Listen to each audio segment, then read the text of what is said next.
네, 안녕하세요. 청년중개사 베이서입니다. 구독, 좋아요 한 번씩 부탁드릴게요. 오늘은 30회 공인중개사 공부법에 대해서 좀 얘기를 드리려고 해요. 여러분들이 이제 공부 시작하시는 분들도 계시고, 이제 재수하시는 분들도 계시고, 새로 시험 준비하시는 분들도 계시는데, 몇 가지만 여러분들이 기억해 두시면은 30회 시험 충분히 합격하실 수 있어요. 먼저 첫 번째로 월별 커리큘럼을 좀 짜셔가지고 공부를 하셔야 된다는 거예요. 뭐 지금이 11월 말, 뭐 12월이니까 지금부터 시작해서 제가 대략적으로 어떻게 공부를 하셔야 되는지 말씀을 드릴게요. 먼저 12월부터 한 1월, 2월까지는 여러분들 책을 그냥 막 읽으세요.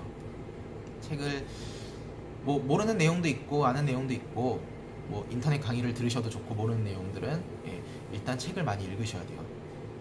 그리고 인터넷 강의를 들으시는 것도 좋은데, 인터넷 강의만 너무 뭐 예를 들어 갖고 기초반, 중급반, 뭐 고급반 이런 식으로 뭐 기초, 기본, 심화 이런 식으로 나눠지죠. 너무 그걸 다 들으실 필요는 없어요. 그리고 올해 거를 꼭 기다리셔 갖고 들으실 필요도 없고요.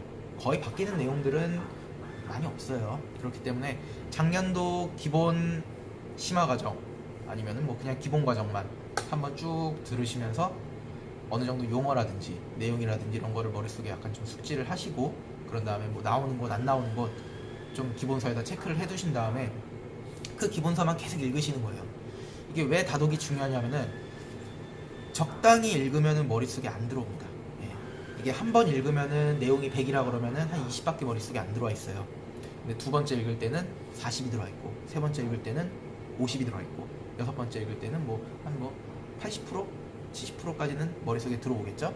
그렇게 머릿속에 어느 정도 내용을 집어 넣으신 다음에 문제를 푸셔야지 효과가 있지, 대충 읽으신 다음에 문제 풀면서 공부하지, 뭐 물론 좋은 방법이긴 해요, 그것도. 하지만 시간이 조금 오래 걸려요. 문제 푸는데 답답하기도 하고, 내가 이거 문제를 왜 풀고 있지? 좀 그런 기분도 많이 들고 하기 때문에 아직 시간 많이 남았으니까 일단 다독을 많이 하셔서 문제를 푸실 때 좀 편하게 푸셨으면 좋겠고요. 그리고 암기법을 활용하시는 게 참 좋아요. 암기법을 활용하신다는 게, 뭐 제 암기법도 있고 여러분들이 직접 만드셔도 되는데, 대부분 민법 같은 경우에는 중요한 판례들을 암기법으로 많이 만들어요. 왜냐면은 판례 같은 경우에는 중요 단어들만 중간에 바뀌고, 뭐 조사라든지 뭐 연월일 뭐 이런 것들은 바뀌어도 크게 상관이 없는 내용들이기 때문에 중요 단어들 앞자리만 찍어서 외우시던지, 아니면 여러분들이 그거를 뭔가 연상시킬 수 있는 다른 걸로 암기법을 만드시던지 해가지고 여러분들만의 암기법을 만드시는 것 굉장히 중요합니다. 정말. 너무 중요하고요. 그리고 마지막으로 문제풀이시. 이 문제풀이라는 거는 여러분들이 이제 인강을 듣고 책을 다 읽으시고 문제집을 푸시고, 그리고 문제집을 푸시는 과정부터 마지막 모의고사, 장판지라고 그러죠. 장판지를 푸시는 과정까지 오답노트를 많이 활용하셔야 된다는 거예요. 오답노트를 활용하신다는 게 어떤 거냐면은, 그러니까 여러분들이 문제를 푸실 때 틀린 문제만 체크를 하지 마시고, 이게 3번인가 4번인가 모르겠는데 했을 때 그런 뭐 찍는 문제들 있잖아요. 그런 문제들도 다 별표를 쳐놓고, 그런 문제들도 확실하게 한번 기본서를, 그 파트에 대한 기본서를 보고, 이 지문은 왜 이래서 틀렸구나 라는 거를 노트에다 한번 옮겨 적는 거예요. 원래 지문 적고 여기가 틀렸고 여기가 왜 틀렸는지에 대해서 밑에다 한 번 더 적는 거죠. 제가 이거를 왜 그렇게 중요하게 말씀드리냐면은, 솔직히 오답노트를 나중에 시험장 가기 전에 보진 않아요. 오답노트는 쓰기만 하고 보는 노트는 아니에요. 근데 한 번 씀으로 인해서 여러분들 머릿속에 각인이 돼요. 그냥 보는 거랑 한 번 쓰는 거랑은 정말 천지 차이라고 저는 생각을 하거든요. 그렇기 때문에 한 번 써보는 게 가장 중요해요.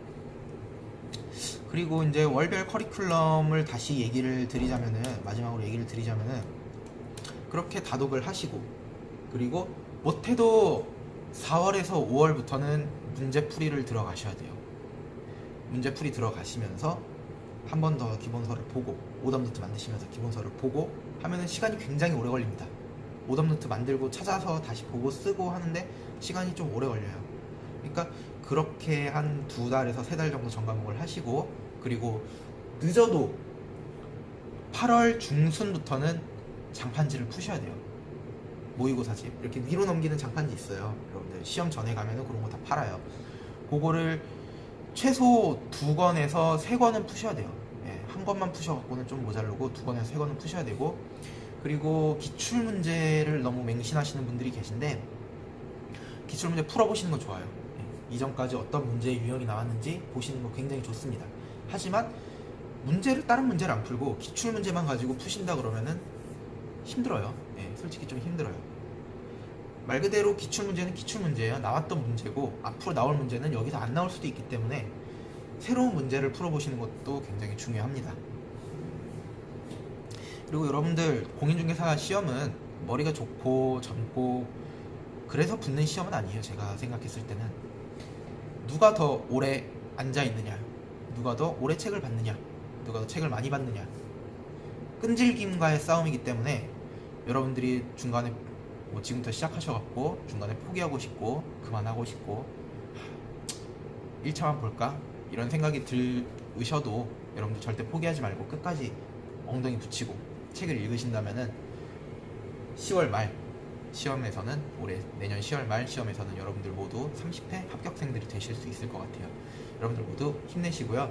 궁금한 사항들은 아래 댓글로 남겨주시고, 여러분들 지금까지 시청해주셔서 감사합니다. 지금까지 청년중개사 베이사였습니다.